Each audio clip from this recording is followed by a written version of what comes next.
This is Optimal Living Daily, episode 2942, Simple Living Tips for the Stressed Out or Recovering Perfectionist, Part 2, by Krista O'Reilly Davy-DeGee of alifeinprogress.ca, and I'm Justin Malik.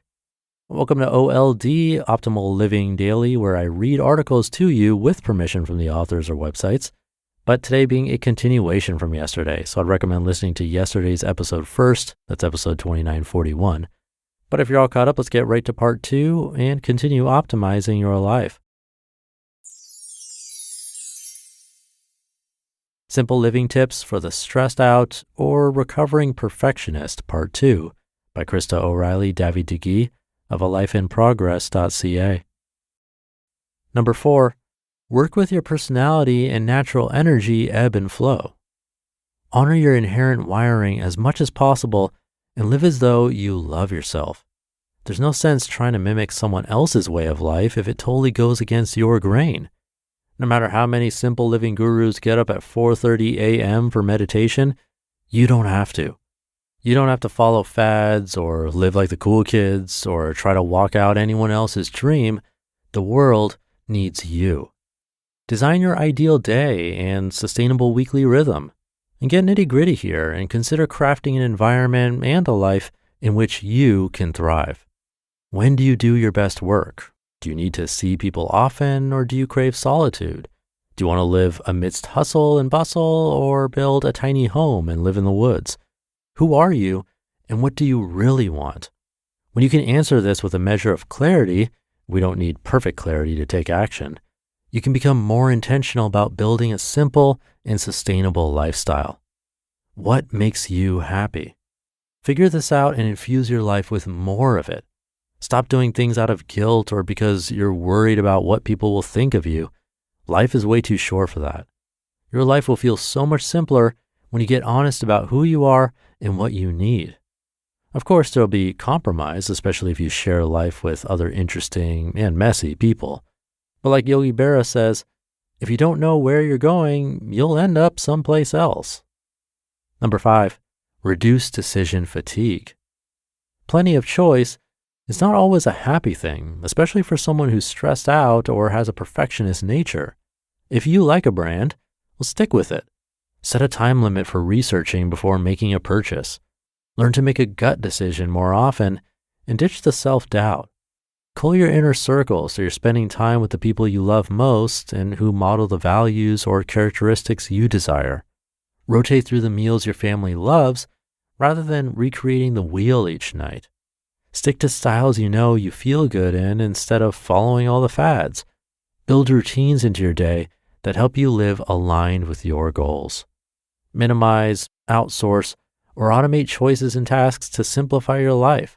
Enlist help and remind yourself that allowing others to help you does not mean you're incompetent. It means you're wise. Set up auto payments or auto ship of items you regularly buy. Take an honest look at your calendar and as a family, decide what you can let go of, or at least don't feel bad about not attending every single one of your kids' rehearsals or games. Your self-care and sanity matter too. Clear, purposeful boundaries can lead to so much more freedom. Make a decision once so you can stop thinking about it. Examples of this could include creating a values-based spending plan that takes into account your personality and simplifies spending habits, crafting a minimalist wardrobe for you and your kids, and deciding that if one item comes in, then another goes out, or compiling a list of self-imposed rules that guide your health and wellness choices.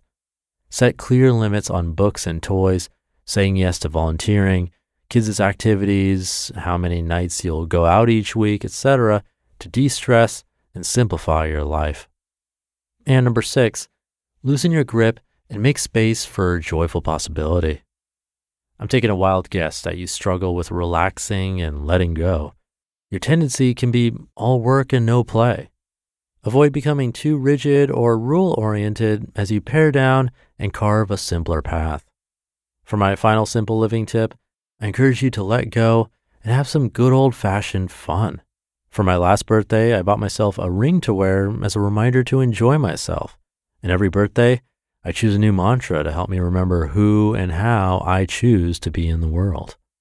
A full, beautiful life is composed of a million ordinary days. Don't wish them away.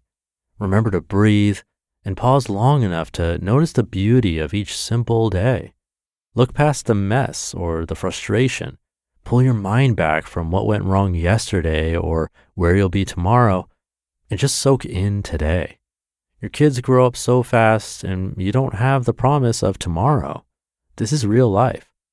Hold the outcome loosely. No matter how hard you try, life will not go according to plan, but plan anyway and open up to the idea that sometimes life goes off script, but ends up far more beautiful than we could have planned for. Your joy might skyrocket if you accept that while you cannot control for every eventuality, you are resilient and strong and have what it takes to rise above when harder times come along. The truth is, sometimes simple living will feel busy and stressful. Living simply when you're stressed out or as a recovering perfectionist is hard work, challenging and courageous work, freeing work. And honestly, simple living as a recovering perfectionist feels like a humorous contradiction in terms to me. Perfectionists are masters at complicating their own lives no matter what it looks like to outside observers. I'm not sure we ever completely overcome this aspect of our wiring, but we can practice daily as we journey to freedom. In my case, I'm mission-driven and love to learn, which means I can easily tip into performing, comparing, or simply stress over my desire to learn all the things. Choosing a simple lifestyle requires conscious effort and purposeful action each and every day. I choose rest. I offer myself permission to live in the tension of desiring growth, but honoring my limitations.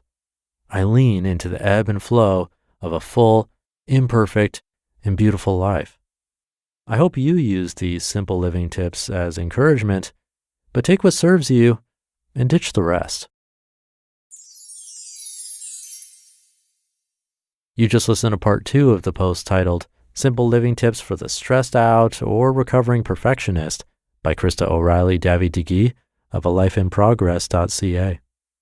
Thank you again to Krista. A tiny little mention in there that I liked today was that she bought a ring to wear as a reminder to enjoy herself. That daily reminder has been really important for me personally, and there are lots of ways to do it. It doesn't have to be a purchase like a ring, but it can be, like with Krista's example.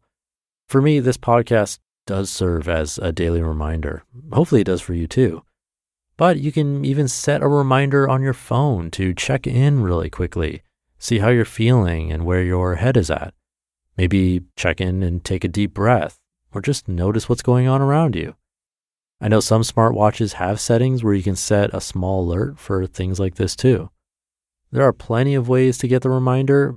Just try to do one that works for you with as little work and resistance as possible. I think it'll help in the long term. Or again, this podcast can hopefully do that too. So thank you for being here and using this podcast as a daily reminder. Have a great rest of your day, and I'll see you tomorrow as usual, where your optimal life awaits.